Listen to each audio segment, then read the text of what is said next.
Asher, pinangalanan ba ni Secretary Dizon kung sino-sino pa itong mga sasampahan ng reklamo kaugnay ng anomalya sa flood control projects?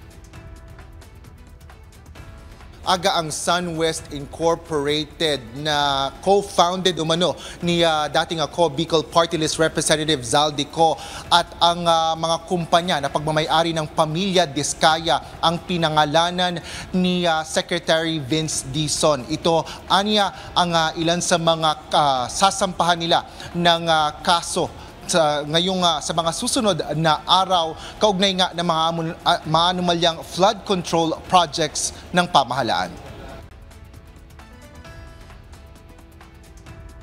Inilahad ni Secretary Dizon ang ilang reforma sa Department of Public Works and Highways o DPWH sa gitna ng mga korupsyon sa ahensya. Unang reforma anya ay ang paghahain ng mga kaso sa mga opisina ng Department of Justice at Ombudsman laban sa mga sangkot sa katiwalian.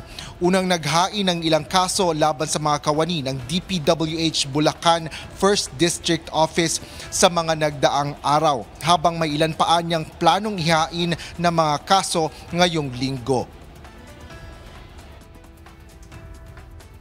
May mga susunod pong kaso na ifa-file na rin ngayong linggong ito involving other projects.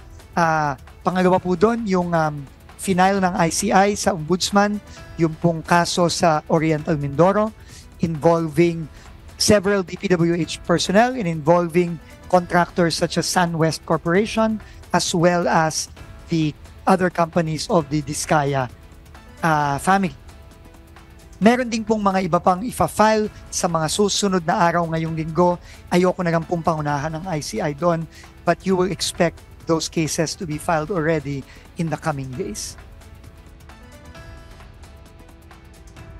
Agam bunsod sa mga na-i-file na ng mga kaso ng Department of Public Works and Highways ay may 20 pa aniyang show cause order na inihain sa ilang mga opisyal ng ahensya sa iba't ibang lugar sa bansa. Bukod dyan ay ang ilang mga reforma na kanilang ginagawa ngayon ay ang procurement process sa loob ng DPWH, maging ang paglalagay ng implementasyon ng monitoring ng mga proyekto.